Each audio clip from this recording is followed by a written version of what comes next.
Oi, gente, tudo bem? Hoje eu estou aqui com o Leonardo Quintão, tendo o privilégio de bater esse papo com ele sobre legado, sobre terceiro setor, sobre governo. Muito obrigado por nos receber para esse papo. É um privilégio mesmo ter essa oportunidade com você. Evandro, é uma alegria poder conhecer. Agradeço aí a oportunidade de estar com você e estou maravilhado com a oportunidade de ser um dos apoiadores, né, do Fonte Endowment. Parabéns. Oh, muito obrigado, muito obrigado. Ô, Leonardo, eu estava vendo, você já foi vereador, deputado várias vezes, estadual, federal, foi líder de partido. Me conta o que que te despertou para a arena política, para o cenário político? Olha, o meu pai é um homem de Deus hoje e teve uma conversão no ano de 92 e ele me deu uma Bíblia e eu agradeço muito o que Deus fez na vida da minha família e hoje eu tenho a oportunidade de ter uma família cristã. Somos todos aqui em casa servos do Senhor Jesus. Oh, que bênção. E com Glória a isso, Deus. o meu pai sempre foi amor à política, mas a minha mãe não gostava de política e nunca deixou meu pai candidatar.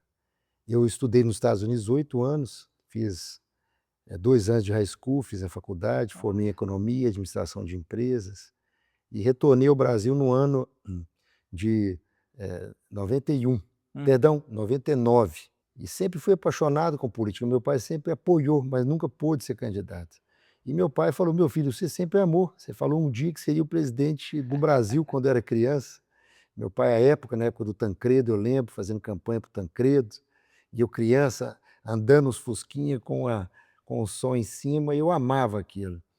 E assim eu retornei para o Brasil e me candidatei a vereador, fui eleito vereador na capital, Aham, logo depois fui eleito deputado estadual, depois deputado federal várias vezes. sim. Então isso, eh, a vida pública é um sacerdócio.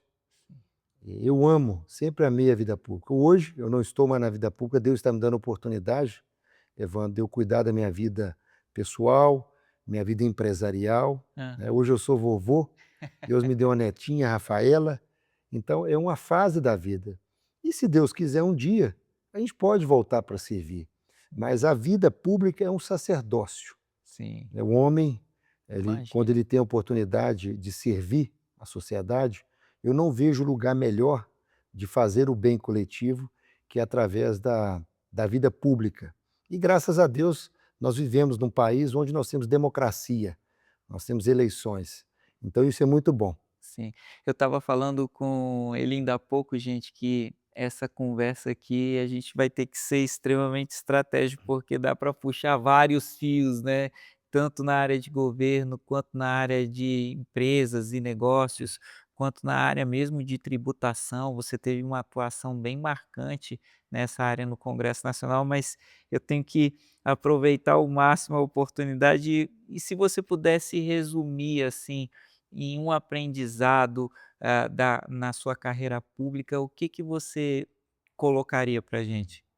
Olha, nós vivemos num país democrático, onde nós temos a oportunidade de empreender, né, nós temos leis trabalhistas que protegem o trabalhador, isso é muito bom.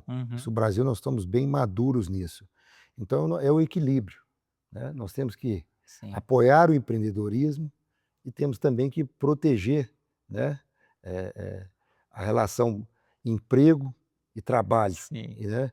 Então eu sempre vi isso no Congresso, a oportunidade de você fazer, legislações que acham esse equilíbrio, Uhum. né, para que a gente tenha, impostos, né, que o governo investir nas áreas de educação, saúde, cultura, né, infraestrutura, nós temos que empreender, apoiar, Sim. né, o desenvolvimento, para que tenha impostos, né. Uhum. E esses impostos, nós legisladores, né, nós temos que cuidar, zelar, que é constitucional, né, Uhum. fiscalizar para que os impostos sejam bem aplicados.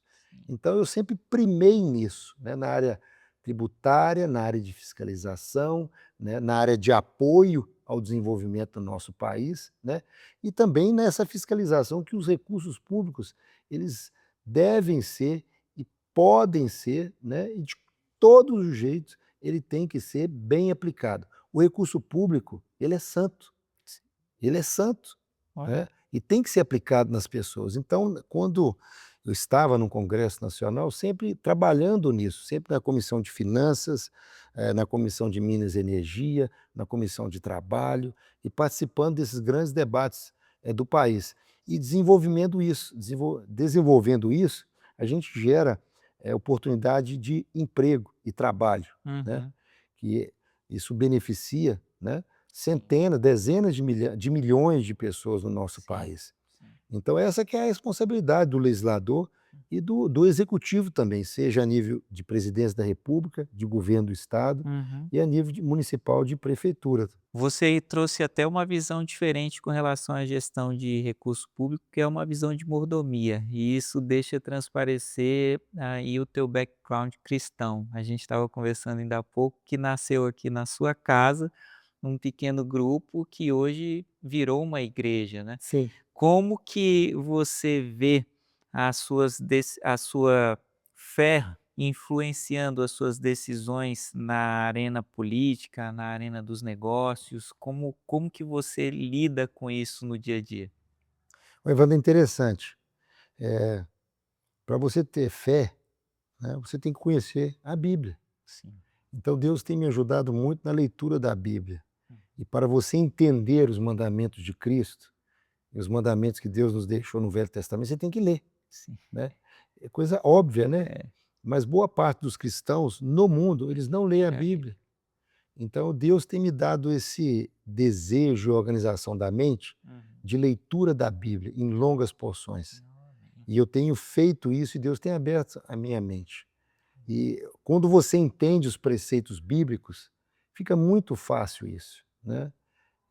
O que que é bíblico, está de acordo com a Bíblia, e o que não está de acordo com os mandamentos bíblicos, com as orientações que Deus, e no Novo Testamento através de Jesus e dos apóstolos, né, Paulo escreveu boa parte do Novo Testamento, nos orienta ali. Então sempre o critério da decisão, quando você tem a caneta, quando você tem o poder de decisão, para um Uhum. homem, eh, cristão, né, você tem que ver, os parâmetros bíblicos. Isso se torna muito fácil quando você conhece bem os parâmetros Uhum. bíblicos na tomada de decisão. Uhum. É uma alegria saber que a gente tem homens públicos, né, que estão tão cheios, assim, da palavra e pautando suas decisões diárias na palavra, né. A gente estava falando um pouco sobre o Fonte Endowment, e eu estava te dizendo que nós temos o privilégio de ser o primeiro endowment cristão do Brasil. Acredito que nós somos o primeiro por enquanto, porque dentro em breve seremos vários. Essa é uma ideia que você conhece muito bem por ter morado nos Estados Unidos, estudado lá fora. Você viu como isso funciona há séculos lá, sustentando, apoiando iniciativas tanto na área de saúde quanto na área de educação, fazendo investimentos de impacto social. Você até me trouxe um dado que eu não conhecia e eu que supostamente deveria estar familiarizado com a situação da filantropia no Brasil a respeito dos hospitais. Filantrópicos, né. Então, como que você enxerga, eh, a função dos endowments, a função, por exemplo, do Fonte Endowment aqui no Brasil? Olha, eu enxergo com muito entusiasmo. Se nós estudarmos toda a filantropia que foi feita no mundo, né, é muito mais eficiente você apoiar um projeto em todas as áreas de educação, saúde, através do endowment, através da filantropia, Uhum, né, do que o governo executar. Infelizmente, o governo, não apenas o Brasil, de todo o país, ele é mais lento, uhum, ele é mais custoso, né. uhum, Então, quando você apoia uma entidade filantrópica, e hoje nós temos um grande exemplo no país, que são os hospitais filantrópicos. hum. Os números mostram que é muito mais eficiente você apoiar a filantropia para ações sociais na área da educação, na área da saúde, na área da cultura, do esporte e do lazer, do que o próprio governo executar. Então, o Fundo Endowment, ele tem uma grande oportunidade no nosso país de fazer aí uma grande história, como já tem sido feito na área da saúde com hospitais filantrópicos. Relativamente recente, você fez um movimento de se afastar um pouquinho da vida pública e focar na tua empresa. O que que te levou a isso, Leonardo? O que que Hum. você viu? Por que que você sentiu que era a hora de fazer isso, como eu disse ainda há pouco, com tanta lenha ainda para queimar, tão novo ainda? Olha, Deus, eu costumo dizer que eu gosto muito do apóstolo Paulo.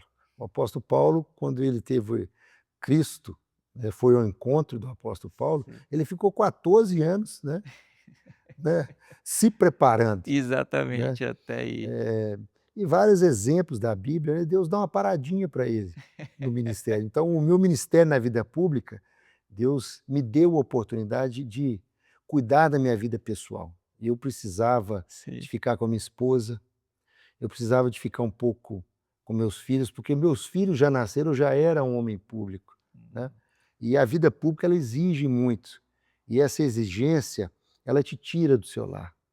uhum. Então Deus, ele viu e eu estava vendo a necessidade de eu ficar com a minha família. Uhum. Então esse período que Deus está me dando é um período muito especial para mim. Eu Que tive a benção. oportunidade de ver toda, o final da etapa da adolescência dos meus filhos.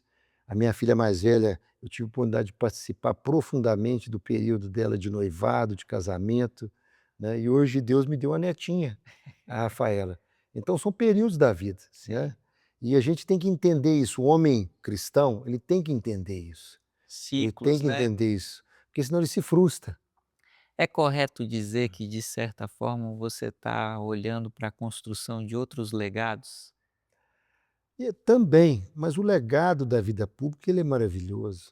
O homem público, ele pode, no caso do presidente da república, ele pode, através de uma boa decisão, beneficiar 210 milhões de brasileiros. Então Verdade. eu vejo que não tem lugar melhor para um homem temente a Deus, né, querendo fazer o bem coletivo, de que é dedicar, se doar para a vida pública, seja sendo vereador, prefeito, seja sendo deputado estadual, governador, seja sendo deputado federal, senador ou presidente da república, Uhum. né. Para mim foi uma honra ser parlamentar. Ô Leonardo, conta pra gente, por favor, um pouquinho aí dessa tua nova fase na empresa, focando nos negócios, na mineradora. Olha, é muito bom, eu tenho uma empresa, de mineração e também, no ramo, de empreendimentos imobiliários, Uhum, né. Então isso é uma grande experiência também, você poder ser empresário, você empreender, uhum, você aceitar desafios, correr risco, né, pagar os impostos e lutar para a empresa ter lucro, né. uhum. E com esse lucro, você tem as decisões a serem feitas, né. Sim, Ou você fica com todo esse lucro ou você divide com a sociedade, sim. né. Graças a Deus a gente tem visto bons exemplos, né. E o grande exemplo a ser seguido são os empresários americanos, Uhum. né, que eles entenderam já há muito tempo, né, que é necessário você dividir, retornar para a sociedade, porque a sociedade te deu oportunidade, né, de empreender, né. Isso mesmo. Então quando você analisa toda a filantropia nos Estados Unidos, eu acredito que é um bom exemplo o Brasil seguir e o mundo seguir, Sim, né. Hoje nós temos grandes fundos de endowment nos Estados Unidos que fazem grandes obras, isso mesmo. né, na África, muito Uhum, direcionado para a África, uhum. para a Ásia, né. Verdade. O Brasil, ele tem que acordar para isso, Uhum. nessa captação também. E como nós estávamos conversando aqui, Evandro, a legislação brasileira ela precisa se modernizar, Sim, para facilitar, sim, para que esse recurso ele possa chegar na filantropia, sim. né, em fundos endowment, no fundo fonte endowment, né, Uhum, e para que isso seja bem aplicado e de uma maneira mais eficiente. sim. Então, num país democrático, é permitido você trabalhar isso com o governo, com o Congresso Nacional, para que a gente possa modernizar. É uma tarefa que você pode contar comigo, porque nós Muito temos que, obrigado. eh, modernizar a legislação para facilitar a filantropia no país. É uma bandeira que eu conheço bem, e chegou a hora de fazer isso. Eu acho que nós estamos num período do Brasil bastante Sim. maduro, que vai ser bem recebido pelo governo federal e também pelo Congresso Nacional. Eu acho que é uma tarefa boa para você tocar. Conte comigo. Muito obrigado. Vou precisar demais da sua ajuda, da sua expertise, porque é tão bom quando a gente fala com alguém que conhece, tanto de ver funcionando, quanto conhece também aqui dentro como o sistema funciona, né. Boa parte dos incentivos fiscais que a Lei 13.800 Hum. previa para que os endowments pudessem funcionar, aqui no Brasil, eles foram vetados. Então, ter oportunidade de conversar com um parlamentar que atuou em comissões tão importantes na casa e que teve essa experiência lá fora de ver em funcionamento dos endowments é realmente enriquecedor para nós mesmo do fundo endowment. Então, muito obrigado pela disponibilidade, pela ajuda que você está se dispondo a nos dar, a gente vai precisar com certeza dela.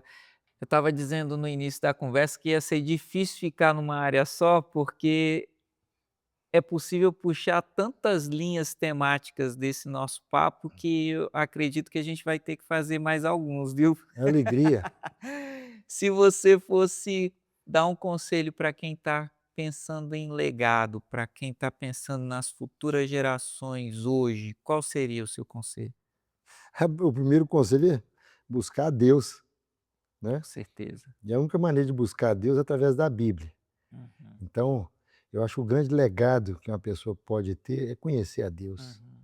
né. Você conhecendo a Deus, você vai fazer muita coisa aqui na terra, Amém. né, porque as orientações bíblicas e as promessas bíblicas nos dá um caminho, e Uhum, esse caminho nos dá a condição de deixar um legado, né, uhum. mas um legado que agrada a Deus. Isso. Vai se envolver naquilo que ele quer que você se envolva, né. Isso. E a Bíblia é tão clara sobre ajudar o próximo, cuidar dos órfãos, das viúvas, né, Sim, lutar pela justiça, lutar pela paz com todos. é E isso. isso tudo envolve, né, o apoio ao próximo. E a filantropia, o endowment, né, ele é um legado bíblico Sim. cristão. Esse é um dos versículos que eu gosto muito, quando Jesus diz: "Pois eu tive fome, vocês me deram de comer, Sim, tive sede, vocês me deram de beber, estive nu e vocês me vestiram, estive preso e vocês me visitaram". Então, de fato, esses eu acredito que são legados que o sim, Senhor espera que a gente deixe, né. é. E que conselho você daria, Leonardo, para aqueles que não conhecem ainda o modelo de endowment, não conhecem o Fonte Endowment? O conselho é conhecer. Só de querer conhecer já é tudo, Exato. né. As pessoas querem fazer o bem, elas não sabem como, Sim. e estão procurando bons projetos para fazer esse bem. O que nós temos que fazer é facilitar como fazer Uhum. elas, como elas podem ajudar, né. Então eu acredito que nós temos aqui uma grande oportunidade, né, de mostrar para as pessoas, né, Sim. projetos aqui que são vai ajudar no social, e nós cristãos levar, né, a Bíblia, Uhum. levar os valores bíblicos para as pessoas, que é a grande salvação, Isso, a né, palavra, que é a palavra de Deus. Então nós estamos juntando aqui, através do Fonte Endowment, né, levando a palavra de Deus bíblica junto com o pão, uhum. É né. isso aí. Isso é o quê? É a união da obrigação bíblica que nós É temos, uma fé né, que age, né. uma fé que age. Então isso é bíblico, eu estou animadíssimo de apoiar vocês, Muito né. obrigado, Que Deus abençoe nesse legado. muito obrigado. Eu eu estou muito feliz de ter tido a oportunidade de conversar contigo, honrado, aprendi na nossa conversa hoje. Muito obrigado por abrir a porta da sua casa para nos receber e por se disponibilizar a caminhar conosco aí também no Fonte Endowment. Amém. Deus te abençoe, Evandro, Amém. tá. Continue, né, faça hoje a excelência, amanhã a excelência, que daqui a alguns anos nós vamos ver toda essa excelência aí redundando aí em milhares, quem sabe milhões de pessoas tendo a Amém. oportunidade de ouvir a palavra de Deus, né, e também de ter uma transformação de vida, através do ensino, da educação, da saúde, da cultura, do lazer, Amém. né. Essa é uma missão cristã que Uhum. Deus nos deixou aqui na terra, uma missão bíblica.